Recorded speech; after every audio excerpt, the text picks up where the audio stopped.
All right, I'd like to call to order Village Council regular meeting, October 10th, 2018, 6:30. I show we have 3 of 4 council members here. Robert not being, is he? He's on his way. Okay. He's on his way. All right, first up, I'd like to approve I need the adoption of the agenda. Do we have any changes, additions, removals? Mary, you want to go? Suggestion, not. Okay. Oh, I was thinking about new business item B, minutes and agenda. I was just wondering whether that might be something good for a work session meeting versus a meeting tonight, but I'm open to it. Doesn't. Where is this at? Something new? A new item? No, it's already on. Consider village council meetings. New business. Approval process from the council meeting agendas. Yeah, well, in fact, the talk on that, that was going to be very short, is just kind of push it to work sessions and Yes, I was form gonna say. the thing. So we can strike that and we can say, hey, from now on, let's get an agenda, an area on the agenda for work sessions where we talk about nothing but the agenda for the following. So we're doing it as a group, if that makes sense. And I'm fine to pull that off if you all are off. So you're going to carry this over to the work session? Well, we're basically putting a slot in for discussion, this discussion of agendas, and then we'll have. So we have that meeting. consensus, I think, essentially to Yes. add that. So and we'll then remove that? Table this for this meeting. Okay. Okay, Table. okay.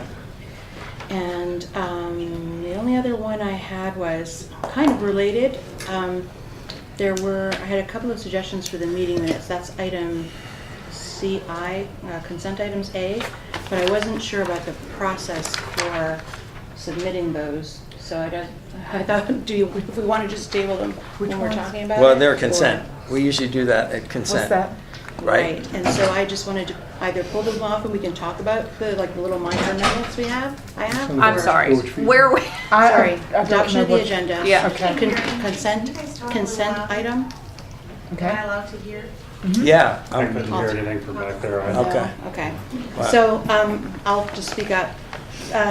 The other item is move to review CI, I call it consent items A, the minutes for 5/31/18.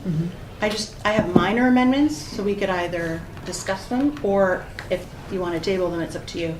I just wasn't sure what the process was for that. I think what we've done is we waited till we got to the consent agenda, and then I go to move to approve the consent agenda, and at that point, you can pull that and say, hey, I'd like to talk about this, if you're You okay can go with ahead that. and pull them now and place them where you want them on the agenda and approve it at that point, or table them. Mary, do you want to talk about them, or do you just want to, if they're minor grammatical things, you just want to get with Barbie and then we can review them again for the work session? Yeah, Is that easier? I think so. That was one of the things we were going to talk about, I think, in the minutes. But I'm used to submitting them to Barbie, then Barbie sends them out to make sure everyone's okay with them.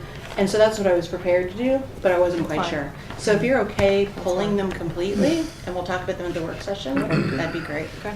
Okay, We can do that? so we are pulling that right now, just to talk. We're pulling it till the work session. Oh. You're pulling it to the work session, Okay. so you won't have them for this Mary's meeting. going to make some changes, get it to Barbie, and then Barbie will get it out to Okay. us so we can review them. Gotcha. Okay, Yeah, and that's it for me. Kim? I would like to put a village hall update on there somewhere, and I feel like we need to have that just on every agenda. I don't really feel like that's new business, so I don't know if we want to throw it under unfinished business. What do you guys Maybe under reports. and Administrator's Or- report? Yeah, or It should be Christina, its if you own want to. item, really. Do you want me to have that on there every time? think in so. case- Yeah, That's- just in That's what I case. understood Yeah. last Yeah, time. that's Yeah. what we had. But we could have it just as its own report, maybe, or its own. I'm fine with that. Okay, so even if I don't really have anything that, So that would be under old business, No, right? so let's put it under reports and Unfinished. updates, number 4. Okay. We'll always just have village hall as, Okay. as a report Okay. slash update. Can you hear about Is it? that good? Mhm. Okay. And then we'll always have it on there. And could I suggest that we make that, like we talked about this a little bit before, village hall, construction versus redevelopment, just so that everyone sort of knows what that, Okay. as opposed to village hall business or some other item. Village Hall construction and Village what? Hall construction and/or redevelopment. So it's either one of those two. Okay. And the reason I think you put it on there, Christina, can everyone hear okay? It might be tough. Was just because I had asked about why the permit stopped. Okay. So when you do the update, I'm cool with the way they changed it as long as it's all there. You mean you want to move your discussion into the village hall thing? Oh, sorry, Kim, were you saying turn that into number 4? No, I just want always to have Village Hall on here. Okay. Now, On if you reports and wanna- updates. Now, if you want to talk about that there, Yes, that's we'll- fine, we'll and then we probably just, do Well, whatever you want to do. Let's leave it on E, and Okay. if we hit it here, then we can just omit it later. Okay. Anything else? Sorry, we're I so just- close. yeah. All right. Nick? I just like, if I could put a new business item, resignation and appointment of council liaison to the Charlotte Regional Transportation Planning Organization. That'll be F. Resignation. Can you say that one more time? Huh? Can you say that one more time if you don't? Yeah, resignation and appointment of council liaison to the Charlotte Regional Transportation Planning Organization. That's CRTPO. CRTPO. I guess that's new business, right? Yeah. Yeah. Okay. Okay. Anything else? We need a motion to approve the Does minutes. Robert have anything? Robert, do you have anything? I'm sorry. I'm good if you guys are good. Okay. I need a motion to approve the agenda as amended. So moved. All's in favor? Aye. Motion passes. Next up is the Pledge of Allegiance, and I apologize here, but we have no flag, so show me a picture of American flag. Hold on a second. It comes up really quick. Perfect. So I'm just going to hold that up here. This is improvising 101 here. So.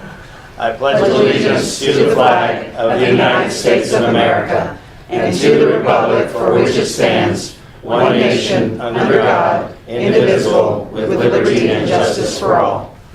Thank you.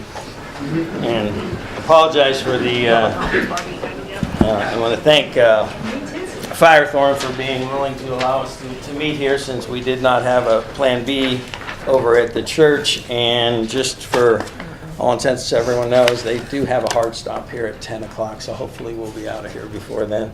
We'll shoot for 9 maybe, or even earlier. So, next up, I have public comment period. So,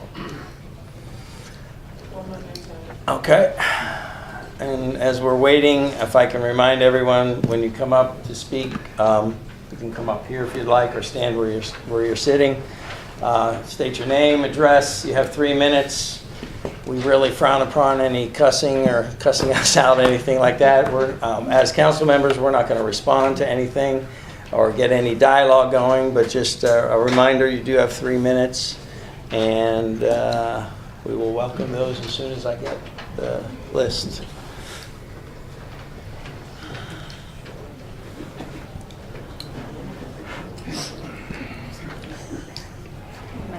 Yes, thank you. All right. First on the list, I have Buddy Morgan. I think he's on time Good evening. I'm Buddy Morgan, new to the community. Just moved up here 8.5 weeks ago. Got here for the August council meeting and was totally dismayed at what I saw. You know, I've worked 34 years as a utility director in Montgomery, Alabama. I've testified before the Senate and the House. I've been in front of the state legislature. I never saw the rules going like this. 40 years in Montgomery, we were a mayor-council form of government. Never once did the mayor ever vote to break a tie.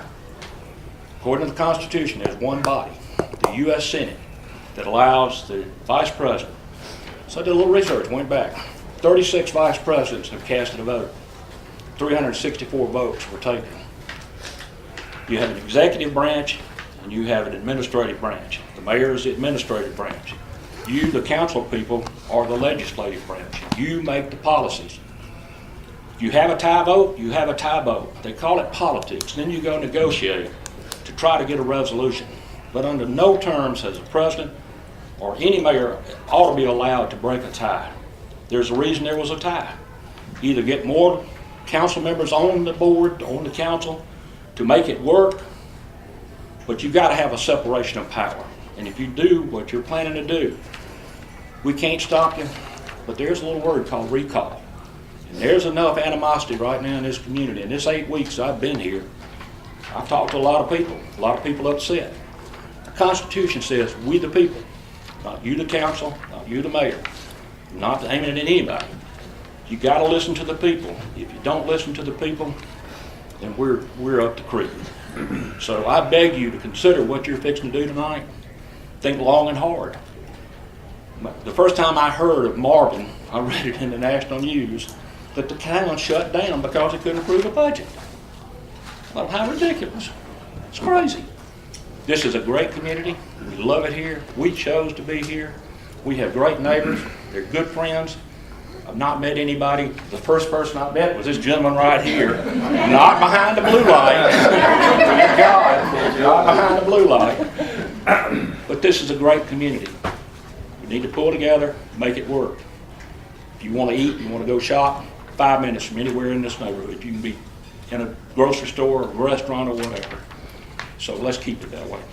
Thank you.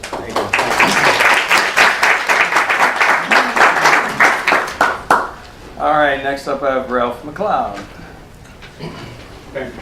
My name is Ralph McLeod. I live at 3525 Banyan Way. And I've spoken before against the desire of the council to approve the mayor's request to vote on all issues. And what I have tonight, not so much as a comment, as I think I made my point, I have yet to hear a good, logical reason why you want to go in this direction. I have not heard a clarification of that. And I would request that before you take that vote tonight, that somebody clarify that for us. Thank you. Thank you. Next up I have George and Susan McCullough. Oh no. I checked the wrong box. I just want to be on your mailing list. I don't think you want to know. You have to get up and say something dramatic. We'll let you slide, George. Thank you. Susan, next time you need to sign in. Next up is Angela Wilson. Hi, I'm Angela Wilson. I'm at 10040 Strike the Gold Lane, Waxhaw. I'm here to bring attention to the newly proposed Thales Academy that's being proposed at the corner of Waxhaw Marvin and Stacy Howie Roads. Looking at the Marvin vision, I don't see how allowing a commercial school that is not accredited would be a benefit to the community. Allowing multiple people from outside of the Marvin community to walk down the streets that are already over capacity with few infrastructure. We understand that the neighbor, sorry, I'm not a good public speaker, guys. According to the last Marvin Land Survey, 64% of residents moved here for the schools, which are already state and nationally ranked. 49% of the students or residents would like more sidewalks and greenways. That 18 acres that is being proposed for the school would make an excellent greenway. And 74% of the residents, according to the last land survey, are concerned over traffic issues. So we just urge you to please think about allowing a school with 1,100 new students coming into Marvin, which will most likely not be being pulled from Marvin Ridge, Cuthbertson, and Weddington. They may be being pulled from Mecklenburg County, Indian Land, or Monroe County, Parkwood, Sun Valley, where their alternate educations, and they're looking for an alternate. Thank you. Thank you. All right, next I have Veronica Muir. I'm going to read so I can get all my points across in my 3 minutes time. My name is Veronica Muir. I'm a resident of Marvin, living in Innsbruck. Last night, Councilwoman Kim Vandenberg sent out a neighborhood email explaining her reasoning for introducing the charter change proposal.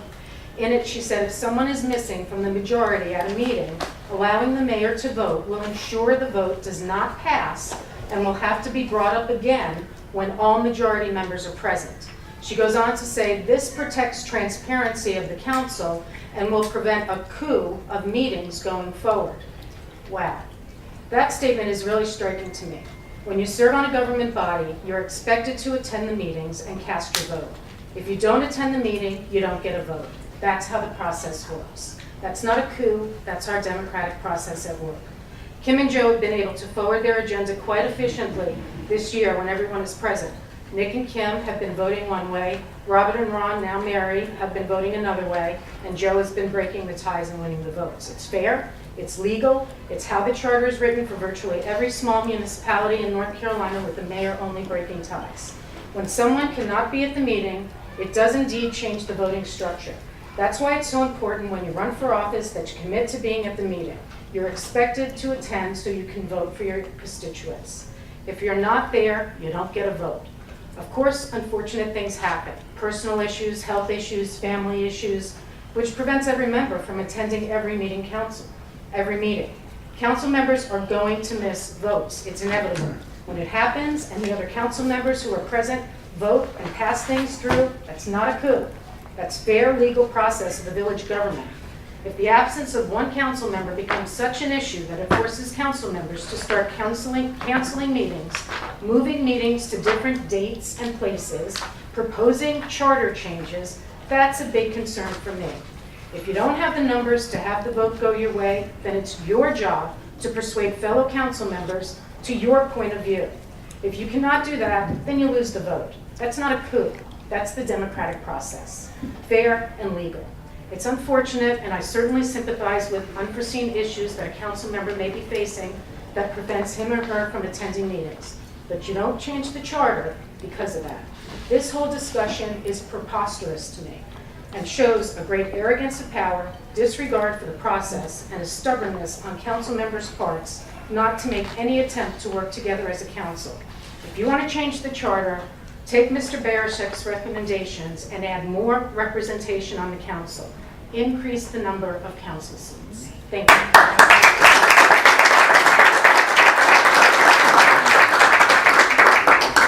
Peter Zepsa. I don't know anything to say. Nothing to say? No. Okay, thank you. Robert Marcolich. Marcolich, yeah. I think everybody here has expressed themselves well. I understand why Mayor Polino wants to do this, because we've got a government that's divided. We've been going through this as a country for how long? We are split 50-50. There's one on one side, one on the other. I totally appreciate why he's trying to do this. At the same time, everybody is eloquently saying it's because nobody's getting along on this council. And the bottom line of it is, really, we can't even approve a budget? The thing that's got me sore about the whole thing is that I live at 9904 Heritage Oak Lane, where I bought the home 5 years ago.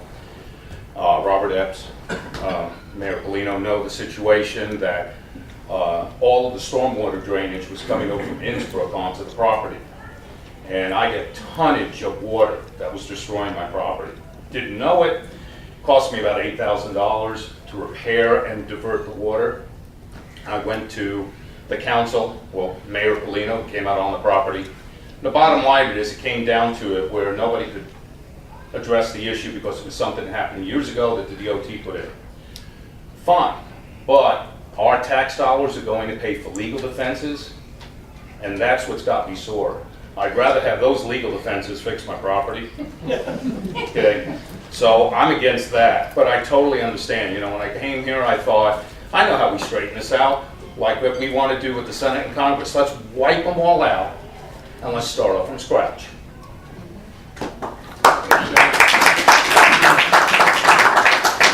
Paul McDevitt. Hi, Paul McDevitt, 3306 Oak Brook Drive. I'm not going to build on the points that were made earlier. Clearly, you're killing a fly with a baseball bat. An abuse of power, an extraordinary abuse of power. The interesting thing, which came to me as this has been developing, is we've seen, as was mentioned, divided government. We've seen a lot of it in the last few weeks. And there are two individuals that come to mind. Lisa Murkowski and John McCain. Both of them took positions based on their conscience. And I'm going to turn what I'm saying from the board to this gentleman right here. Nick, you've been a public servant your entire life. I invite you to think, as you apparently are headed toward stepping down, to vote your conscience rather than whatever is motivating you to vote with these charlatans. Because what they're doing does not pass the duck test. And it is entirely possible that it's worse than that. There's corruption behind. Please vote your conscience and do the right thing and leave a legacy of honor and respect and trust rather than something much worse. Thank you. Thank you. Okay, thank you for your comments. I'm sure if you plan on sticking around, you'll be able to hear some of the reasonings where we are talking about this subject, and I hope you give us a chance to give our point. Next up, we have presentations, and this is for branding. It has my name on it, but I'm not the one who's going to be presenting this. About a year and a half ago or so, an individual reached out to me started talking about the community, what we could do to kind of, we've talked about everything since I've been on the board for 5 years, everything from signage to improving our website. And the reason I reached out to this gentleman, Brandon Cash, and I'll let him do a little bit of the bio on himself, is because he does this for a living. And more importantly, as we were talking about this just last meeting, we were talking about the direction we go for not only signs, but also for our websites. We talked about, how we present ourselves. So I'm basically going to introduce Brandon Cashin to come up here and talk a little bit about that. It'll be a Q&A for all of us to ask any questions. And just to be clear, Brandon make it clear, because we know each other, that he wants no part of doing anything where it's the financial transaction. He's a resident of this community. He does this for a living. He wants no part of it, but he'd be happy to assist us in directing us in when we talk about branding for our community. All right. Well said. Thank you. As Joe mentioned, my name is Brandon Cashin. I'm the founder and managing partner of a company called Leaderboard Branding. I've been in the space for about 23 years. When I started in the space, branding was what you did to livestock. No one even talked about brands. Oh yeah, Coke is a brand. Today, you can't pick up a magazine or watch the news or do anything without someone talking about brand value, how the fact that brown sugar water, I use Coke a lot, is worth billions. How we'll pay $2 for that little bottle of water, but this is free. That's branding. And when you think about it, communities and cities and towns 20 years ago, 25 years ago, didn't do it. You could go around any community and see different signs, multiple logos. Charlotte is one of the worst. They still have like 5 logos. So when I talk to companies, and I do most of my work in the corporate area, one of the things we talk about is what branding can do for them. In a community, whether it's a village, a city, a town, and you've seen, whether you know it or not, a lot of our surrounding neighbors go through this. Some good. Matthews did a great job about 5 years ago. And then there's the Haw, which we won't talk about, but we will. That's a failed brand attempt, in my opinion, because they didn't include the community in the exercise. So, as I've talked to folks about what Marvin could do, the things that I see just being in the space is the inconsistency that we have. What is our town? What's our motto? What's our slogan? We have a vision, but we have inconsistent signs. We have inconsistent look and feel. As we start to potentially look at growing the things in Marvin, how do we control it? And it feels controlling, but when you look at consistent, well put together brands, they sing from the same sheet of music. And that's what I believe a great brand is what you can rely on. Because when you buy the red can or the blue can, red and blue, and it's hard to follow up what we just heard, is, Coke and Pepsi, people love one or the other. They trust what's inside. It's consistent, it's reliable. And really that comes born from hundreds of years of consistent branding. And so there's really there's no textbook or game plan on exactly how you do it. But I think for Marvin, the key things are, one, let's figure out what we have. Let's consider what is good, what is maybe things that could change, and what don't we have? What are the tools that we don't have? I asked Joe, do we even have guidelines for a brand? He goes, I'm not even sure what our logo is, and it's 3 or 4 different ways, and people make photocopies of it, and it changes.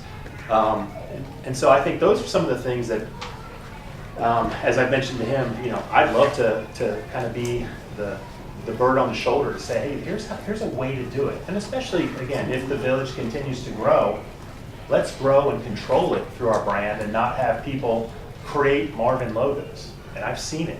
I've seen people with newsletters, they have Marvin, and I like this font better than this font.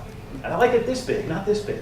Well, the more and more that goes out, the more the village doesn't have control over that message that we're trying to send. And I think even a step before that, what is the message we're trying to send? What is that story? What's our tagline? What's our village voice?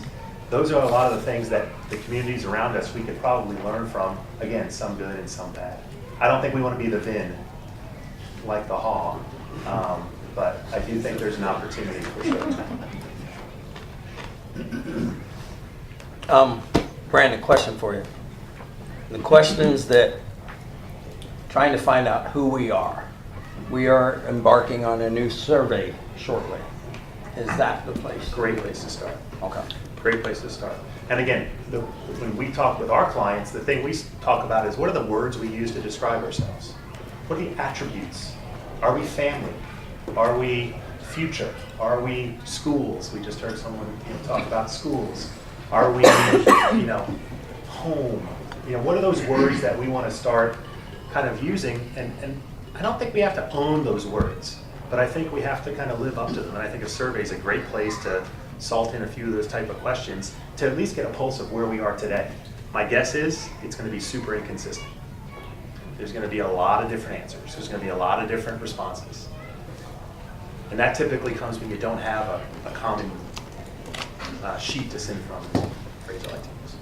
Can I ask a question? Yeah, that's what we're trying to do. So you're saying make that a question in the survey? Give me 3 words to describe Marvin? That could be one. It could be, how would you, what I like to do with clients is, if you could describe Marvin in 1 sentence, what would it be? And you get a statement as opposed along with words. But that's a nice kind of foundation. And do you zero in on consistency of words? Because a sentence seems going to be different. Could be concise and vague at the same time. Very if you're true. looking for actual words. Very true. So for us, branding, a lot of times people think of logos, they think of colors, they think of what it looks like. I believe it's actually more what's spoken behind it. So that's a starting place to, I think, more audit to see where we are. And again, you do a survey and 500 people respond and you get 400 that say home, family, love, whatever the words are, that's probably a great place to start, to then start building out what that could be for, again, what's the message we want the village to send out? What's an articulated tagline or a village kind of statement? And you'll see that a lot, and a lot of the communities have built upon that. Salisbury in Rowan County just finished theirs about a year ago, and it's actually all public. It'd be one I was actually looking at it yesterday, but knowing I was coming here today. I don't necessarily personally like the direction, but man, they went all the way. They have an entire look and feel, visual brand, and a whole set of standards and story behind that. And they have a whole set of verbal, kind of this is who we are. Because Salisbury is the biggest city in Rowan County, and the county and the city fight all the time. And that, if you read the press, what the local papers spoke about. But sorry, long-winded way to answer the question. It's not to say we're going to find the answer in the survey. It's more auditing, where are we? And if it's inconsistent and all over the place, that could be a white, kind of a blank canvas to paint on. Because there is no one saying this is who we are, because everyone's saying something different. We sent out a survey Mary, you remember when? 2012 was when it was done. 2012. And So- there were words in there actually too. And then Did we ask words? we did, yeah. I think I remember reading the results, and rural came up a lot. Horse had that too. Horse, yeah.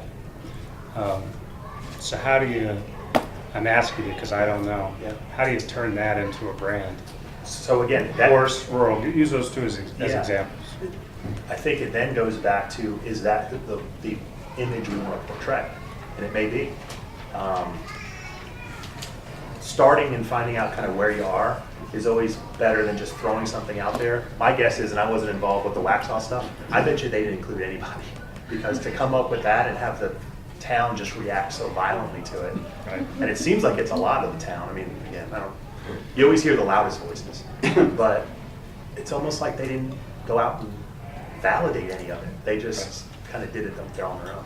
So I think, the horse and the rural would be, if that's the message and the image we want to portray, I think you'd want to go back and validate that in another survey with the residents. So the Oh, biggest, sorry, it was 2013, my mistake. 2013, And it was- so the biggest responses were comfortable, peaceful, safe, Those are the. rural, small, suburban. Yeah. Now, and this is going into it backwards. Let's say all these folks want their property values to stay where they are or go up. And we're talking about branding. We're talking about branding for a reason in my mind. That is to give everyone here this feeling of community, increase property values if possible, because Marvin's where you want to be. So going into it backwards, let's say we're stuck on rural and horses, and full disclosure, I have horses that any one of you can come pick up if you want to. They're I have free. children that I think the same way. They're very expensive, like horses. There's big yards in here, you all can have them. So then going into it backwards, what perception in branding to people that do not live here yet, that want to buy his house or want to buy her house, what makes this community look more valuable through branding? Yeah, that's why you would go through a process to understand. First of all, the biggest part of this, I always feel like, is adoption. External audiences, whether it's customers, they don't adopt until the internal audiences believe. And the internal audiences are the people in this room and the people that live here. So if there is something that can be built that people buy into and they can get behind and it fits and it feels right, I'm a big believer, although I have no data that I can show you because branding does not appear on a balance sheet and it's not an asset or a liability. But I've seen it where great brands, they're adopted because of the believers that basically live it. They live the brand. And if you look at smaller brands, we were talking to a company that sells Trek bicycles. That is a community that believes. I don't know if a Trek bicycle is better than a Schwinn, or I don't even know any bike brands anymore. But that community believes in their brand. The people that built and make Trek, it's a U.S. brand, I believe, and they kind of promote that kind of stuff. That's why I think a process could really help the village. At least to know where we are is kind of the first step, that audit, which sounds like we may have good data that speaks to that. But also, and you kind of go through, and it's a group, and there are people that can kind of help lead that, and then go back out and validate it. Is this who we want to be? Community is a great word, but we have to live it. We have to follow it up, and we have to. I just want to know if we're gonna, and we appreciate you coming, by the way. Sure. These aren't meant as hardball questions. Oh, what I do is super soft. I get it. Okay. People pay me to do this. I can't believe it. I still can't. Me either. Yeah, it's unbelievable. If we're gonna spend village funds to brand ourselves, because I think most people in this room, including me, would argue that, we're happy the way things are, it's why we moved here. Yeah. But if we're gonna spend, I'll throw a number at it, 20 grand to brand, I think they need to know that they're getting a value for it. Yeah. So does branding increase our property values by 1% or 2%? Across the board, are the taxpayers going to find value in the branding process? Because we have to spend money to get there. I'd be a fool to say, yes, the branding will increase your tax values.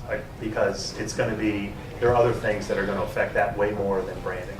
A community, and I look at this stuff because I pay attention to it, a community that is put together, that looks like it fits, and again, it's visual now. Signage that's consistent. Boca Raton, Florida is a great example. I use it all the time when I talk with government or even banking and things like that. They have signage regulations. So it's a big city, but it looks like it fits. It's clean, it's consistent. They don't allow wacky colors. They don't give free rein if someone opens a new building to have, all sorts of crazy stuff going on. Sounds like our strict ordinance. I Yeah. mean, that's one of the only values our taxpayers get. Yeah. Is strict ordinance. Yeah. And I think, the strict is a great word, but strict does have flexibility to be creative and to be, I've asked, I've still not seen what I would call approved Marvin logo. I'm sure there is one, but I've seen 2 or 3. And then I've seen newsletters and stamps, and it looks like there's a bunch. And that happens when there is no organized, intentional management of a brand. But I'd be a fool to say, yes, the taxpayers are going to see 2% rise in their home value because of an investment in branding. A well-branded community, I think, is a better community. And I think it's an investment we see. I mean, we've seen our neighbors do it, and they've spent more than that. Again, some good, some bad. Thank you. How much does historic roots play a part? Because I met with a gentleman, Gene, I forget his last name, but wrote a book called Inherit the Land, and it's apparently all about Marvin. And not to kind of go against the horse thing, but Marvin has nothing to do with horses. It's all about cotton and 2 women that raised a African-American child and basically bequeathed their land to, and this story is right here in Marvin where they do it, and it's the 2 women who did it are buried across the way from the village hall. So he's got a great story and telling about the land and what happened right here in Marvin, but how important do you think that is? I think it's something to be considered. Again, I think part of I'll speak to the gentleman who said he moved here 8 weeks ago. I moved here 5 years ago. Part of the specialness of Marvin was that it felt special. It felt different. It felt, I was in Charlotte. Charlotte didn't feel different. It felt busy. It felt angry a bit, in a way. Doesn't feel angry here. Yeah. Sorry to anyone has family in Charlotte. No, my wife's from Charlotte. But the words I use to describe Marvin, when people ask, where do you live? I talk about it's comfortable, it's approachable, it feels good to live here. I think that's I would imagine a lot of villages, small towns, they reach back to their roots to try and find something. Unless you're going to tell that story all the time, it may be difficult to have something that's compelling versus, where do we want to be when we grow up, and talk about that. But I think all those options at least need to be on the table. This is not here's the right answer and we're going to find it. It's more, what can we get behind? And it's not we, it's the we. And I think that's where research, I'm glad to hear that that's already been done. I love doing research, if nothing else, to just get a pulse of not only where we are, but what people think, because it'll help guide that decision. We're all subjective. I like light blue. I hate royal blue. You can probably guess why. And I will not. Yeah, I don't even write it. When I lived in Charlotte, my check to Duke Energy was DOOK. I refuse to write DUKE on check. I am super subjective that way. So I think it's one of those things that this is definitely, it should be a led exercise by the leaders of the village, if I had to give advice, but it should be an inclusive exercise to let the village kind of guide where you land. And then they'll get behind it too. That's the best part, is when you ask someone their opinion, even if you don't go with what they chose, I've always felt like people are like, well, at least they asked.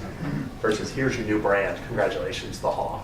And Joe makes a good point. History comes into play. I think Wesley Chapel's logo has like 4 different icons, I'll call them, inside the logo, which is neat. Yeah. But that's why I asked you about backing into what is a perceived branding value, I guess. Yeah.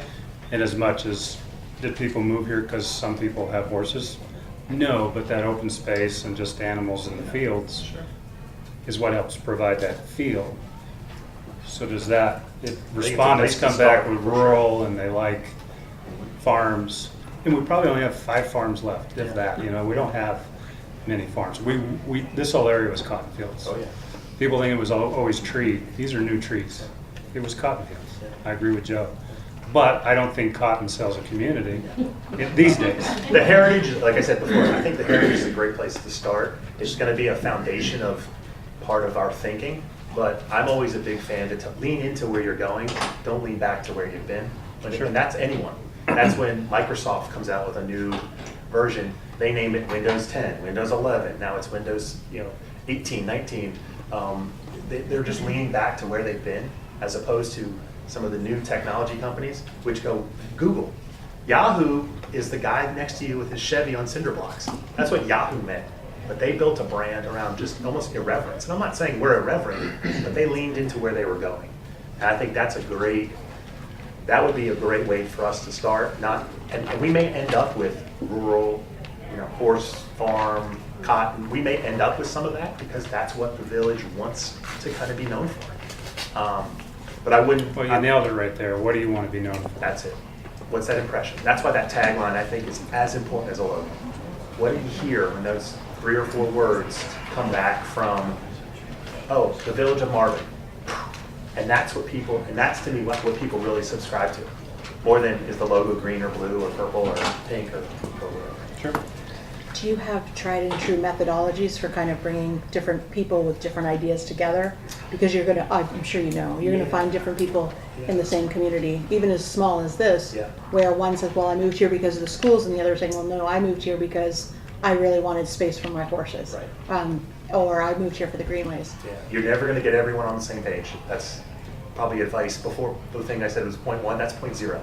Not everyone's going to love it. The idea of kind of showing and sharing throughout, but this is also not an exercise that's led by the all. It's got to be led by the few. And when I say led, thinking through maybe taking the extremes out and getting us to a point where we as a council could endorse any of these, because they all have rationale and we can back that up. That's typically how we start, even on the corporate side. You don't ask a whole company that's going through a rebranding. Think of a good local one. We rebranded Gaston Memorial Hospital to Caramount Health years ago. And the CEO said, I want 6 people on this team. Because if I ask the 6,000 that we have in this network, nothing's ever going to get done. You know what it'll be called? Gaston Memorial Hospital. And so I think that would be more of an advice before you do the research to get where the pulse is. You do the research to validate, but you don't do the research, it's not a vote, and it's not a popularity contest. I think it has to be something that this group says, here's our top 2 or 3 options, here's what the council endorses, and then you put that out for, comments, suggestions, things like that. That's usually a better way to kind of get things done. One of the things that I felt was important, because if you go back in the 5 years I've been here, we've always talked about signage, what that looks like, changing it on the borders as you come into Marvin, knowing that you've come into Marvin. So before we go and just put the logo up and spend the money on that, we're also looking into redoing our websites, street signs. I know this community, Firethorn, took it upon themselves to not, the ones that were provided by the state were just ratty looking, so we spent the money to not only change our street signs, but also our mailboxes. So everything looks better. In fact, we've standardized now, if you go to sell your house, it has to be on a certain looking, not all these different. And other communities do that. In fact, some communities, the ordinance is they don't allow a for sale sign in your front yard ever. It's, they've got to go through a legitimate realtor to find out what is for sale rather than driving around. And again, it's just more, in my view, sometimes sign pollution, if you will. But if you're trying to sell your house, I'm sure you're going to want a sign out front. And I think, Joe, the signage and the design and logo, those are all typically kind of the last mile. Right. Because you've built a lot of that infrastructure around the brand story, the essence of our brand. I mean, people here don't even know we're a village and even know what that means. People that live here I mean, I talk to people, and they're like, oh yeah, what town do you, I live in the town of Marvin. It's a village. Okay, yeah, I live in the town. It's, no, let's work that to our advantage, you know? What does that mean? I don't even know where Marvin is. Yeah. I live in Marvin, and I come home in Providence, and a street sign says Marvin, go down Newtown Road. Well, I live on Providence. I don't even know where Marvin ends on Providence. I mean, I live in the courtyard at Marvin. I'm the old people, right? So, but my understanding is we are the last ones in Marvin, and I don't even know on this side of Marvin. But I've gone to the town hall all the time, and the map is, you know, so Yeah. it'd be nice just to know where Marvin is. Hey, we are in Marvin. Yeah. This is welcome Marvin or whatever, but The, you know. I agree with your point, and I apologize if I hadn't made clear that unfortunately the crowd isn't supposed to Oh, sorry. engage, but that's okay. I just, you know, just to be clear, so I don't want it to get out of control because we do have a 10 o'clock deadline. Again, my feeling, I don't know if there's any other questions from, It sounds like we start with the survey. Surveys a good And one. Let's look get at what some we've got questions already. in. Yeah. And if we're putting a new one together, we can at least get some. okay. And as I told Joe, and I Questions offer in this there. up for the council, only, again, if you want me to, I will literally be the Robin to your Batman through this whole process. Because I do have a lot of scars. I used to have hair, pulled it all out because of clients. But I have literally no vested interest monetarily in this. My company does not want to do the work. I actually think that's a conflict of interest because I don't want to ruffle feathers corporately the wrong way, but I definitely want to help. I mean, I live here. And I'd love to see us, even if nothing else, just know where we are and then kind of button things up. You know, some of it might be simple. We might not need a huge overhaul because I bet when we get in there, we realize we don't have a lot of it. And then it's just a matter of putting it in place.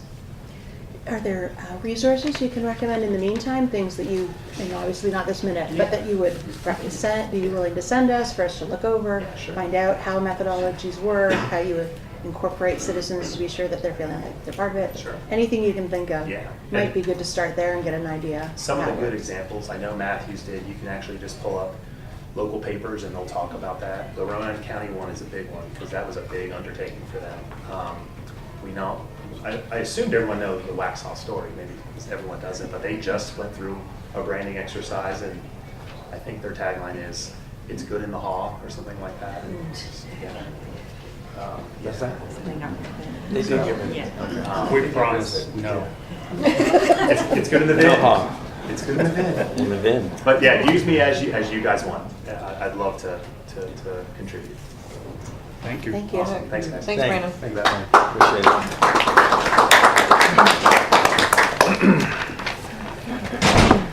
Okay, next up we have, sorry, my bad. Administrator's report. So a couple things I wanted to go over. I actually have 2 memos in your agenda, and I try to highlight some of the topics that I'm going to discuss in this report, but I have 3 things additional that I want to talk about that's not on the agenda in my administrator's report. First and foremost, the oaths of office. I was asked a couple meetings ago to check and make sure everyone has done that. I ended up checking council's files and staff, and everyone has conducted that, so I just wanted to let you know. Can I ask you a question on that? Do we also do like the different boards? Because they also, we used to take an oath of office from. I did not. All the, okay. Just Did you want me to do that? And I'll report if you back? could, just to be sure we're all caught up and all on the same page, start fresh. And I just asked about the conflicts of interest forms. Does everyone sign those? I know we all did. I think we all did at the same meeting. Let me see, there were 2 different forms, conflict of interest and ethics. Let's see, code of ethics. So let me check the conflict of interest for council, and I will also check that for the boards too. Great. I was going to say, I don't even know if we ever did that, but it might be worth considering. Okay. And I'll get that done and report that back to you at a later meeting. Any other questions with that? And then law enforcement, I know there were some questions about when and when not to have law enforcement present. And as you saw by the memo, when we have large populations, it's just my intent to have law enforcement here. And I'm just open to suggestions if y'all don't think that that's something that we need to be doing, just so I can obtain clarity as to what my expectations are with having law enforcement meetings. I love Officer Swan, Deputy Swan, excuse me. I just think it's a waste of valuable resources. I know you don't mind being here, but we're allotted set hours for him. Mhm. I've never seen a village uprising, and I see you all left your torches and pitchforks at home. Thank you for that. So you're always welcome, but if we're only allotted 40 hours a week for you, I'd much rather see you on the pavement. Excuse me, I should be talking to you. See him on the pavement instead of in this room. And if we're paying extra to have him here, that's potentially even more frustrating.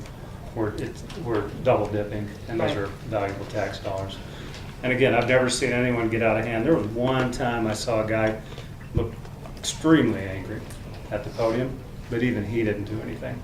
So that's my 2 cents. Yeah, that's fine. And I just want to be clear, with Ed, I do not ask him to be off duty, so we're not paying any off-duty hours. We just ask him to shift his hours around when he's here. I don't mind not having him here at all. I just want to get clarity as to what council's expectations are, so I can make sure that I'm clear. Again, if he's got, let's say, 40 hours a week. You're correct. If he's here for 4, he's not out there That's for correct. 4. Correct. And I think everyone agrees, the intersections, the speeding, the normal police work is Right. more important than sitting in the meeting. Well, some of the people would like to have you in here instead of out there. Someone like in here? So Councilmember Epps is correct, is that it is taking time off of the streets or in the office that he would be, the hours that he's in here. So I just wanted clarity from council as to how y'all wanted me to handle this for future meetings. You would still respond if you got a call for something happened. You would still be responsible to go to a call now if you got a call for a burglary or something. Right now, no, I'm off the air right now. He goes off the air. I'm off the air in meetings. But we would still have response by someone in Union County. Well, I know we have Yes, somebody yes. in the county. But something could be going on 2 doors down, and he won't know about it. Somebody 'cause called me he's on in the here. phone because they know I'm here. That's one of my biggest problems with it is we're trading public safety for our safety, and personally, I feel safe. So maybe we should poll this. Do you guys feel unsafe? You're a bigger guy, though. I'm a big, So is Well, I there, think the only issue we've ever had though in the years I've been here is when the whole thing with over by Coles, when that development was there and we had that huge public hearing over there and it was most of the people outside of Marvin that were up in arms. the center, the Walmart. And that's when I was going over to high school for those because we had like 200 or 300 people show up to some of those meetings. And that wasn't even Marvin. That Walmart property. And wasn't. usually on Well, the Tuesday nights, I just come The in. application was. Yeah. And the only reason why I stopped by on the Tuesday nights for the beginning of the meetings, in case you have any questions about the deputy report. All right. So, But if someone were, say if a member of the community were to get unruly and just be obnoxious and stuff, how do you recommend us dealing with it? You and me will take them down. Okay. So we're clear. Got that right? I'll just say you this got on the enough people record. in there that could throw them out. I don't know what I don't know what the right thing to do is, but I have to tell you just from experience, having been even as the chair of the planning board, it feels like when there are instances that come up and you do feel like you're presiding over a meeting and you would like to act and you don't have any way of enforcing that, you feel that at least as a woman, you do. So I don't know if it's the same all the time. I'm really grateful that we don't have anyone I'm fearful of in our meetings. But maybe, and just for sake of argument, there may be instances when it might not be a bad thing to have presence. I just don't know. You went a long time without that benefit.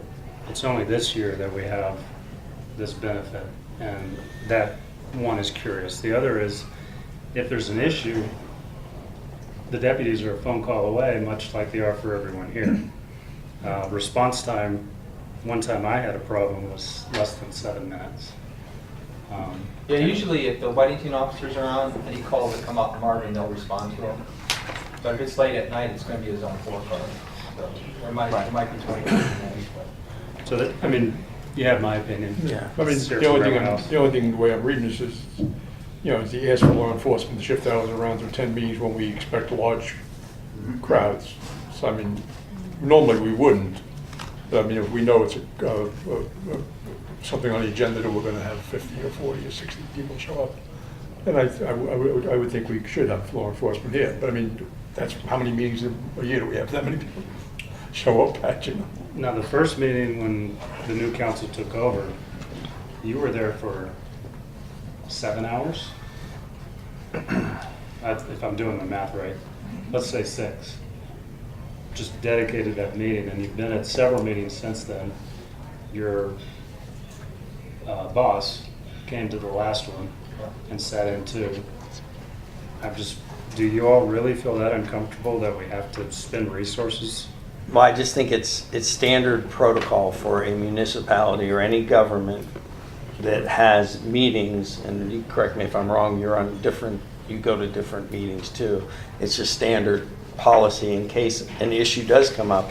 And I would, no offense, but I would argue the 7-minute response time, and when there's a recess, because if there is an issue, I think the good thing with Marvin, what I'm comforted by, is if you look at the list of the crime blotter on the weekly, Union County Weekly, rarely does Marvin ever show up on that crime list. And it's usually maybe a break-in of a car or something that usually has happened. It's not like there's a lot of other serious issues going on like in some other towns, so it's just I would just argue politely that part of that's because he's patrolling. Part of the reason our crime is down is because we pay to have a full-time officer in Marvin. And you say it's normal. We haven't done it for, how long has the town been around? 20 years? 24. So we haven't done it for 19 years, and I would ask Barbie, and now you're at meetings all the time. Do they always have the sheriff? At the regular meeting, or the town officer, Stanley's has their officer, Wingate has their officer at the regular meetings they do. At a regular meeting? Yeah. Barbie, you also have experience. Were you used to seeing an officer? Actually, our council required for our law enforcement to be part of the meeting. Okay. And we can incorporate that if there's something you want to talk about, what's going on in the community, or give an update of what's happened. You've done that in the past, I think, for us, basically give us a... I do the deputy report because back when Christina was on council, she couldn't figure out what all the abbreviations were on the events report that you guys did. And so I broke it down, I go through all the traffic stops and everything, put that on the deputy report so you have it. But the reason why another reason why Marvin's crime rate is down is, fortunately, I'm out there in the neighborhoods a lot, and I get to talk to people. I've met a lot of people in this room, and I talk to them, and I give them my 3 pet peeves about what you should and shouldn't be doing. And the reason why everybody around this community is getting their cars broken into right now is because I go out and talk to people and tell them, don't leave stuff in your cars. Bring it inside the house. You know, Mayor, that's if I might. 22. Yes, right. But I don't have a problem coming to meetings if that's what you're getting at. If that's what you want. At the next meeting, we're going to talk about agenda setting and maybe work session setting and that sort of thing. So maybe it's the opportunity, again, where we're talking about going down the road of having work sessions for setting meeting items for the next meeting, the regular session. So maybe it's something where we can discuss just having him at regular meetings and not really conducting a lot of new business in his work. Well, the goal is to get the work session meetings not to anywhere near regular meetings. Correct. Hopefully we can correct, and then the work session meetings are really focused on, okay, where are we at now, and what did we learn that we didn't know from the last meeting, and then setting the agenda, so we're all together setting the agenda. And I'm fine with that. Can I ask Robert one question? The one thing that was brought up here was that this general policy is sort of dependent on the size of the meeting expected. Does that make a difference for you, or just trying to figure out what? It doesn't for me. I've been going to meetings off and on for 14 years. I've seen crowds bigger than that last one we had was 60. Would y'all like me to go back and do any research and maybe add this to a work session item? It does feel like an agenda item, if you're wanting us to vote on it. So either we add it tonight or we put it on another meeting. So we'll go back and do some research. I mean, would you agree, Joe, if we're gonna? Yeah, I just, she just didn't know when it made sense to do it and stuff, and I think it's just, you just know, you see it in any municipality, regardless of the size, typically. I'm fine, work sessions shouldn't really be anything, but to Nick's point, when you have and you know you're gonna have a bigger crowd, it probably certainly makes sense for that. But I agree, I haven't seen anything that is throwing flags up for me, but it's just, if it does happen, then what do you do? What is your answer? And you and me, I You're a mean, tough guy. I think we can I'm do quick. it. We can do it. But maybe not that quick. Do y'all have any specific information other than just checking a few surrounding places or similar size municipalities to see Let me exactly what they do? I mean, I'm fine with that. No, I mean, that's up to you all. I'll concede that other communities do it. Okay. Both Barbie and Melody said so. Any other Did you have information? something you want to say, Nick? I didn't mean to hijack your administrator report, but the reason this hits home for me is we're going to pay for a sheriff's deputy to sit in our meeting for 4 hours, but 2,000 kids at the high school get one deputy. The elementary, as far as I know, doesn't get any deputy. We do now. They do now. Do we now? They rotate. Okay. And so They were I'll there put today. down the same thing I mentioned the last time. To me, it's all about consistency. Right. Because having been here a really long time, I think they're a member of the public too, that if they know that an officer's going to be there at a certain meeting all the time, there's nothing suspect. But they tend to also feel a little uncomfortable if all of a sudden that officer is there, and I think it does leave them with maybe could even be a hit to their morale, and I hate to see that. So if there's a policy and we know it and we follow it, it's so much easier to explain to the public why we have an officer here on one day and when we don't on the other day. That's all I'll say, as long as we agree on a policy. I mean, to your point, I mean, if you have somebody that gets rowdy or gets belligerent and won't leave, well, you said you're a big guy, he's a big guy, whatever, you're opening yourself up then to, what are you gonna go wrestle with the guy and open yourself up to Oh, no, being sued? if I he mean, attacks the deputy's her, here, yeah. but if a deputy's here and he tells them go, and the person doesn't, then he has the authority to arrest them for failing to obey a lawful order. But what are you gonna do? You're gonna get we're gonna get into a physical confrontation with somebody? It doesn't. Yeah, no, I just meant if someone does something really stupid, like attacks another. Well, I mean, if they attack, but I'm saying if you tell them to, snap, or that's it, and they keep going, then, if he's here, we say, I'll direct the deputy to, leave. Okay. So, I'll add it to a work session. Work session meeting? Okay. finish it off over there. Okay. Is that okay with everybody? Just add it to another work Okay session? with that? Well, anything that involves spending money, I think should go on a regular meeting. Okay. Work session is more for house cleaning, but money should go on a regular meeting. Is everybody okay with adding it to the next regularly scheduled meeting? You want to go, I'll leave it up to you and put it, someone want to make a motion and just say, you want to accept it or not accept it or whatever. I mean, I feel like it's something important that we should get addressed at the next possible time, since we don't have it in a position to vote on it tonight. And I guess if that's what we're gonna do, if I could just continue to do what I've been doing, and that's just having them here, if we're having, I say 10 or more, I mean, we can change that definition, but, until we can get it actually approved or I mean, I'm with figured out. Robert, like on a normal basis, I don't think we're gonna need it, but I think if we're having to move the location, then I think that just having a presence there is always helpful. Plus, we're not in our own space, so it just may make more sense. So am I hearing that we want to move it to the next meeting, full meeting or work session? I'm easy on this one, you guys can just. I think that whatever, if you can get it done in 2 weeks and Okay. we can make a decision in the work session, whether it's a work session or not, Yeah, I don't think it's a said big. my piece, I'm good with that. Okay, let's move it to the work session. Okay, and then any more questions on that before I move No, on? no. Okay. Let's see, while Not we're for on me law anyways. enforcement, just wanted to let you know, I was asked at a previous meeting to ask our deputy to increase presence during the school hours, and he's done that, and he will continue to do that until the roundabout opens, which is supposed to be the 17th, fingers crossed, so. Days away. And then a couple of other things. This doesn't really involve money, but I do want to get some clarity on this for now. I don't have a lot of information. This just came to us yesterday. We had a gentleman come in that wants to do a Christmas tree kind of selling thing at our park, and he wants to do it off hours. Well, he wants to do it during hours, but we would have to leave the park open for a few days, and I haven't even spoken with you about this, Mary, I'm sorry. It's at the park. At the park. And I don't have a whole lot of details. I just didn't know if y'all were even amenable to considering letting him lock up the gates and selling Christmas trees in the park.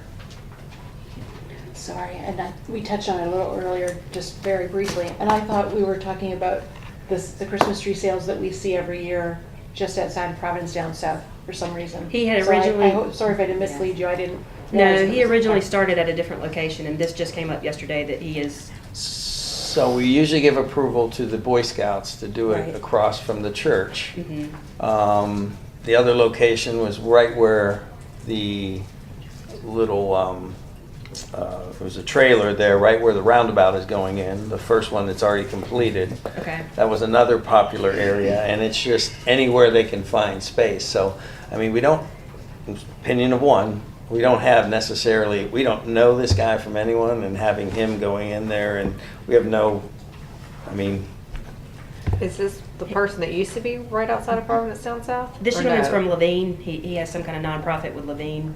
I don't know a whole lot of details. I didn't think that you would all be amenable to having someone in the park selling Christmas trees. So I didn't get a lot of information. I mean, we could just let them know that it's just too close. We don't really have much information. Maybe we can work on these details for next year. I thought we I'm had with a Joe park on this policy, one. sorry. Oh, no, go I ahead. was gonna say, I thought we had a park policy that may have addressed vendors and things like that. Is that not the case? Well, there's the professional thing, but there's also the fact that we'd have to get one of the park staff to come and lock the gate. So I think that would be the reason why we say no to that, but also, I mean, it would be, he would have to pay the professional fee, I think, even though he's a nonprofit, because he is selling a product, which we've never actually done. We've never, and I don't think it's in our policy anymore about selling something there. Okay, I wasn't sure if it should. But at a minimum, we'd have to get the fee, but I think the larger issue is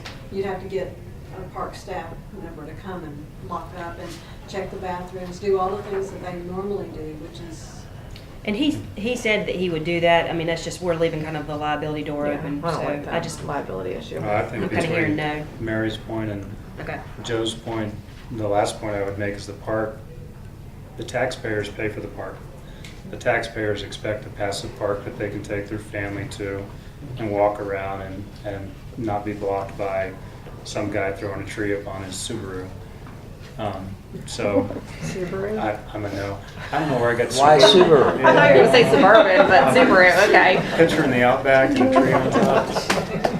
Okay, I'm kind of hearing an overwhelming no, so if Well, that's the yeah, I mean, consensus. I think they come to us, I think the Boy Scouts come to us to see if it's okay to do their thing, and it's a very short window for them. Okay. And then, I don't know where these vendors, how they do it and why they do it, or who gives them permission, but I would imagine along the streets of Providence, and as you drive around town, there's plenty of, I don't know how they get them, but as far as the opinion of one, again, if it involves the park, I'm not interested, but if it's along the street side or something, that's Okay.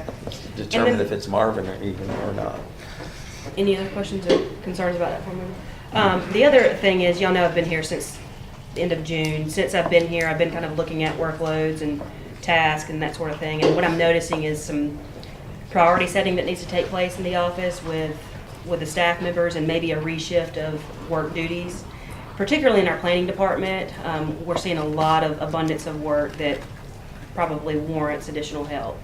And I know that's not something that we budgeted for, but I'm kind of wanting to get the consensus of y'all that having our part-time planner and myself go back and look at workload, work duties, and see how much of the things that we can perhaps take away and to maybe subcontract out some of these things. Not really asking for direction or approval now, I just want a kind of consensus, if that's okay with y'all, to look at options for subcontracting some planning duties out. What are the biggest concerns that for in the planning? Have they? Yeah, we've sat down and looked at a list of the different duties that she's doing. A lot of the land use has taken some time, so that's maybe one of the ones that I would try to get subcontracted out.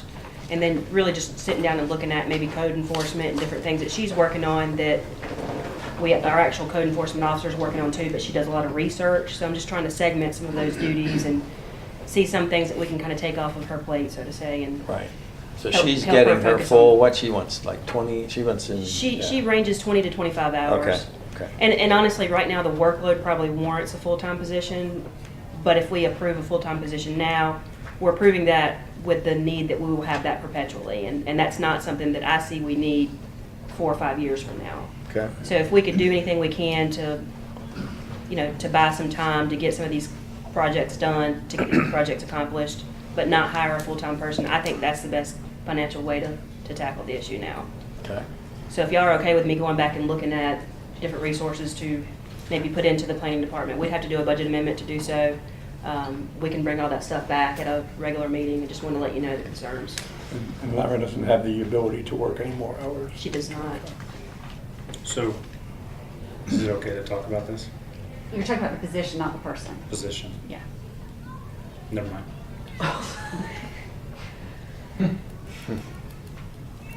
You okay? I'm all for offering full-time to that position myself. So when if you're doing your research and somebody wants to be full-time, I'm personally in support of that. So I think what If you're there's a saying need. though, right now, it may warrant it, but after that, I think the biggest bogey on the plate right now is the land use plan, which I think you shared, was it you that told me a lot of towns subcontract land use plans to, and most towns do that. I mean, we could work with We've it. done it here, we've done it back and forth. We spent, the history. Didn't we spend 20, I'm not 30? saying a word. Okay. Sorry. What, do But we we want to did- make we it did its own contract agenda it out. item at a future date? I didn't. Yeah, we can. I feel like I'm just- hijacking your. No, it's fine. I just wanted to let y'all know that's a concern that I have, and at some point, I do need to sit down with all of you and kind of set priorities, because right now, I actually did the same thing with me, is just wrote down everything that I've done over the last 4 months that I can remember. And there's a lot of overlap that we have together, because there's a lot that requires kind of both of us to look at things and interpret things differently. There's a lot of code enforcement, that we're doing, and do we talk about going proactive code enforcement or retroactive? How do we do this? So there's different ways to address what it is I'm trying to do. I just really need to get some priority from you all as to what your priorities are as a whole, and just know that there is the potential for us to run into the future need, if not more immediate, for additional resources and planning. Does that I'll feel like just a say- work session? Feels like a work session. I'll just say for the record that I think back a couple retreats ago, I was telling her about the graphs I made where we were talking about, planning projects going up and staff resources going down, and that's always a concern because it is a huge job. And I just wanted to be sure that she had the resources, so I think that's a good thing to start with, is to figure it out. You all good with work session? It's a work session. We'll come back with some more. I don't have a whole lot of information now as what costs are going to be and what we're going to subcontract out. And really I just need to get prioritization and then sit down and go over some of the things that I would think could be easily moved off. So you'll come back with the priority list and then alternatives with cost and... I am going to need to get priority lists from you all. So I plan to just kind of shoot out a survey. Hey, these projects are some of the things that we've got right now that we're working on. Are there any things that y'all want to see on the priority list? And I'll do all that before I actually want it back from you. So if there's additional things, if y'all know anything off the top of your head that priority-wise are priorities for you, if you can let me know what they are, so I can make sure I include them in that And list. we're just talking the planning? No, as a whole. Just as as a whole, You yeah. want them? Okay. And that is all I have, unless y'all have questions. Any questions? Anyone else have any questions? I have a comment. I just kind of want to make a reminder because I think we instilled this so we're not taking up staff time.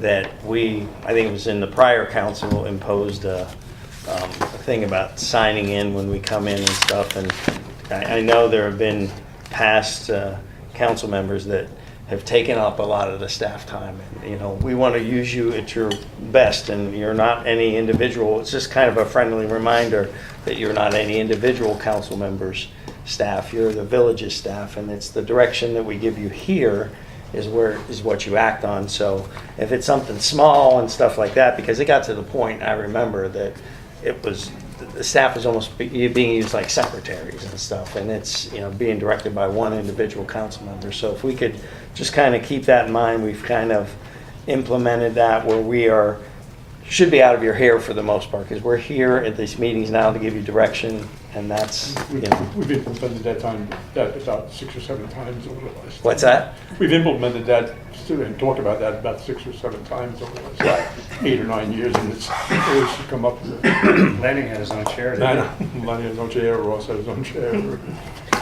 Bless his soul, but he did take up a lot of the staff time, which is what, we want to make sure that we're getting our stuff done in time, so. But that's all I I'll had. just say for the record, though, that when you need information to do your job as a council member, and we're just talking about asking for documents and receiving those documents, especially when it's planning and you're trying to catch up, that's very different than sitting and having a conversation and debating policy with staff.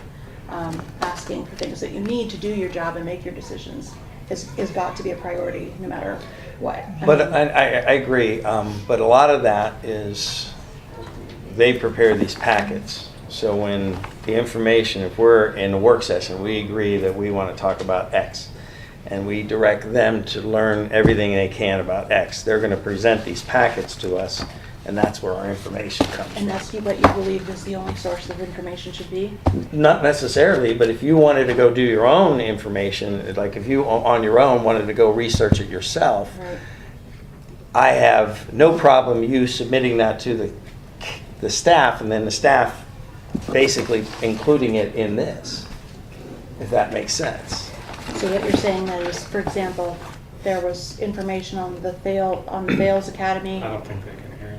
There was information on the Thales Academy on nextdoor.com this week, and then I received about 6 or 7 different letters. I had no idea. The questions ranged from what kind of process is this, to what degree is their involvement.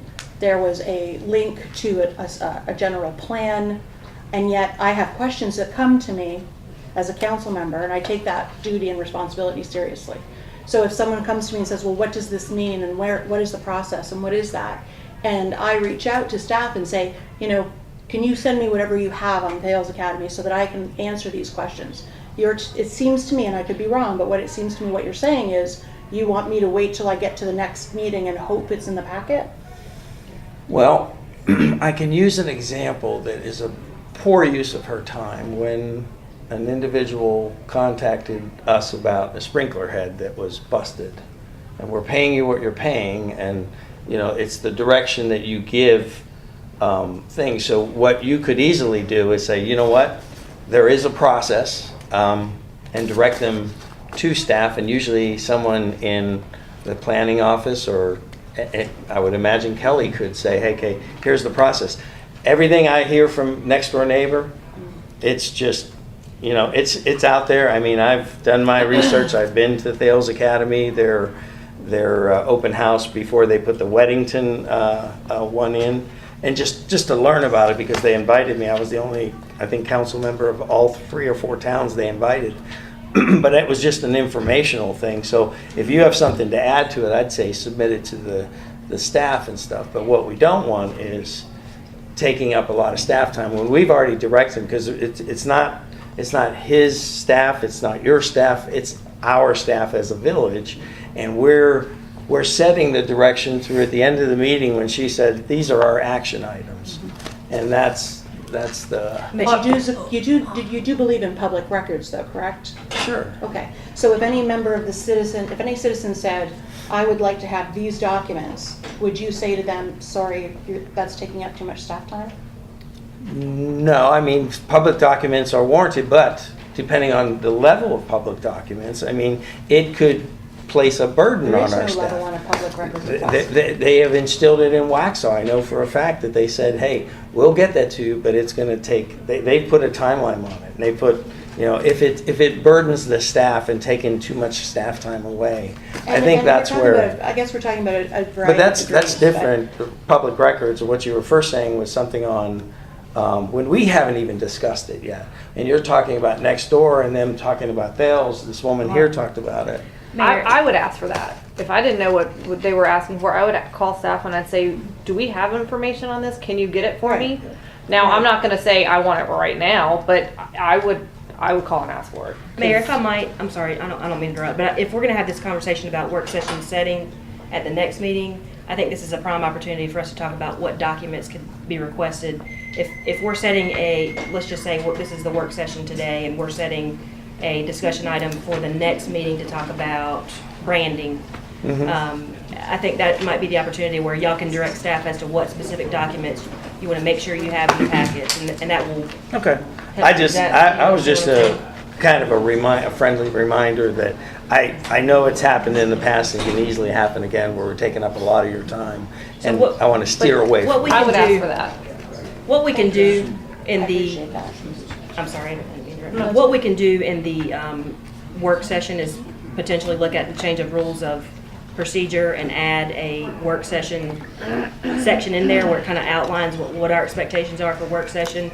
And in that place, we can say anything that staff is expected to produce. We can have that as part of the discussion. Is everybody okay with that? Yeah, I think that's probably a good idea because, I mean, the questions you have, I may have. So if we can bring it to the work session, then we can all, benefit from what you asked. We've talked a few times in this conversation about just the importance of work session. So if y'all are okay with me just going ahead and preparing, I'm not asking for a vote, but if y'all are okay with me going ahead and preparing a rules of procedure change to making a work session so that y'all can understand, I guess, what the expectations would be, and then we can understand what your expectations would be. Are y'all okay with that? I mean, when you originally instituted the work sessions, I think I was the one that actually wanted the work sessions. And it was originally supposed to be to work on things that we had discussed at the meeting before and that we had, couldn't quite accomplish. And nothing, things that weren't, real public, oriented, major decisions. Right.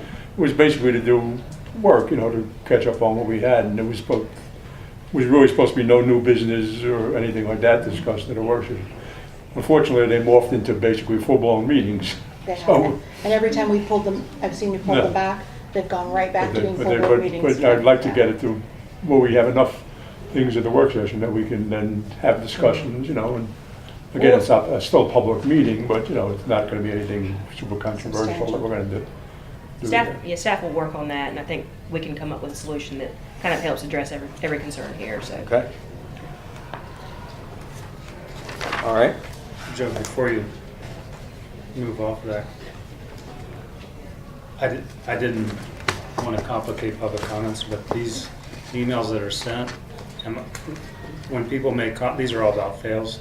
When people make public comments, am I supposed to submit them here and say this is part of our public comments? Did they ask you to? Did they ask for public comment? Did they send them to you all? I've gotten a bunch. I've gotten letters, but nothing where they said, make this for the record or public. It's just letters to us, and if you choose to respond. Retain it in case you get a public records request. You certainly need to retain any emails that are sent to you.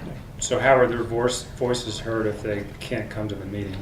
They submitted for the record, I believe. Yeah, they need to ask to submit it. Then they need to ask in We their haven't scheduled a request. public hearing, so I don't know how to handle that one. I don't think people understand they have to put that sentence in there. I think they expected me to make it public record. Well, and this is why I hate to prolong in this administrator's report, but this is where there's subtle distinctions that have to be made, because I feel like these people are reaching out to us as representatives and they want to be heard, right? And so I go back to the fact that even though I'm very careful about providing too much information, I also want to make sure that they knew they were heard, because to everyone's point, this hasn't yet, I guess now I'm learning, has no been no application. It's not even been the planning board yet. Right, and I didn't know that, so I thought. I think we all got the, we all got the letters and we all read them. I responded and said thank you, and we don't have a proposal yet, and we'll look into it when we get them. So we just hold on to them in the meantime, I would think, but I don't know. So how do we, I'm sorry, but potentially it's going to a quasi-judicial decision. So instead of taking ex parte communication, we really shouldn't be taking this. No, I didn't know if it was quasi-judicial. If it's quasi-judicial, you should not be communicating with residents about it. And when the applicant does come forward, you're going to have to let them know each and every one of those emails that you've received. FYI, that's one of the reasons I wanted to see the application, because I knew that it was probably quasi-judicial. So each of the people I replied to said, look, this is what a quasi judicial hearing is. We can't even really comment. So we do have an application, or we don't? do have not. it? We don't, but I don't know how. Do we know there's an application coming in? I mean, that's what we've been told, and I So think right it's- now, there's no application, so if they want to go on record, and they sent these October How do we know 8th, it's quasi-judicial? September Because it's a 28th. CUP, a rezoning. I mean, submitting these as public record should be okay right now, we're not quasi judicial. I don't think you should. No. They're already public record. If You someone can- does a public records request, they were sent to you. The applicant does not have access to those, right? And it's like you were the jury. So that would be the plaintiff sending you emails and the defendant not knowing that the plaintiff is sending you emails. Does that make sense? It makes sense, but I would argue that the public knows about fails coming to Marvin more than I do. And it's frustrating. I got these emails, and then I went on next door and I saw a thread, or maybe it was reverse, but I'm wondering, how is it they know all this and I don't? But they actually came to a meeting. They did a presentation on Right. fails and what. But they some identified the concept. property too, and they clearly said that that's the property they were going to be targeting. So I don't we, know if there's something so we listened to them, we allowed them to do a presentation to us, but the public can't talk to them? No, the public can talk to them. The You're public not- can't talk to us. But this And is how the applicant public can't wants to talk talk to to you. them. Melanie, can you not just, I'm just trying to clean this up. I'm not trying to make it complicated, I just don't know what I'm supposed to do. Yeah, I I forwarded them to understand. you. So can we Oh, get, I I mean, responded. everybody, I think everybody's You gotten did. them, Okay. right? Thank you. Is that right? I Everybody's didn't even got. say thank you. I've gotten letters too, but So, I haven't even At responded the time because of the decision in the yeah. quasi judicial process, whatever you say it. You said it right. Can they not disclose that they have that information at that point in time? that Prior they're- to it starting, they have Okay. to disclose it, so the applicant So we'll can work through ask this. you questions to see, have you gotten so many emails that you can't be fair and impartial? Have you made your decision that this is adverse or, wonderful for the community? You haven't been unduly. And have you responded in a way that And- is positive, negative, or anything like that, I Right. think comes into play as well. What's frustrating is the public and the applicant, I don't know where I stand on the topic. Which I is haven't, right, I shouldn't. Right. But it's pretty far down the road before the applicant finds out that people don't want it. Look at what happened to Walmart on Ray Road. They got squashed by Somerset or whatever that neighborhood is back there. But it's not a legislative decision, this is quasi judicial, so if they meet the findings of fact, then you don't have an option, whether you approve it or you don't. It's not, I think it's a good idea, I don't think it's a good idea. And I just put this out here, and some of the concerns that I have read about that I need to do some more research on. So I'm not ready to really say this full-heartedly. The concerns that I'm reading are mostly traffic. And there was a legislation piece that was passed last year that pretty much makes DOT pay for any types of concessions that have to be made to increase that workload or that travel load associated with education. I need to do some more research on that before I really go into a depth conversation, but those are questions that will come up in the. Not only that, but I would instruct you that someone coming and testifying, it's gonna increase traffic, like that, you can't consider that. It would have to be an expert, just like someone can't say, oh, it's gonna decrease my property value. It would have to be a real estate appraiser or some sort of, someone with, specialized knowledge giving that information. Can we put that on the work session to go over some more? Because this is. And we probably should have some education about the process. You mentioned educating them. So let's say it's not about this one. Someone sends me a comment that they want presented at the meeting. What am I supposed to do with that? What do you want me to do with it? When the application actually comes in front. as- No, just anyone that wants to make a public comment. And it If says they the- say they want it to be put into the record, then we put it. Then you in give the it to record. Barbie, and she'll put it in the Barbie should minutes. put it in the record. But if they just send you an email and they don't really. That's request not it. asking to put it as public comment. They ask for a public record. Should I? I don't know what So you we should do can't with submit those. these, but do you guys have these? You can give them to me because I don't know which ones we have and which ones we don't. Just don't delete them. We'll get some more information on quasi judicial and we. I didn't know it was the CUP when they gave the presentation. It's. I They didn't didn't really realize it give either. I'm pretty freezing sure they have to do a rezoning and then they have to I mean, do they an did, but not educational like- overlay, which I think is maybe the CUP. I'll go back and do some more research. That's what I'm questioning, because I don't know that they can do the educational overlay, and so I assumed it was a CUP. That's what I was hoping the application would tell me what they went under. But yeah, we should talk about it at a work session. Just so we're prepared either way. 5 minutes, I'm gonna. Yep. I'll have to. Okay. That's fine. Take Let me a go. quick recess for 5 minutes. Oh.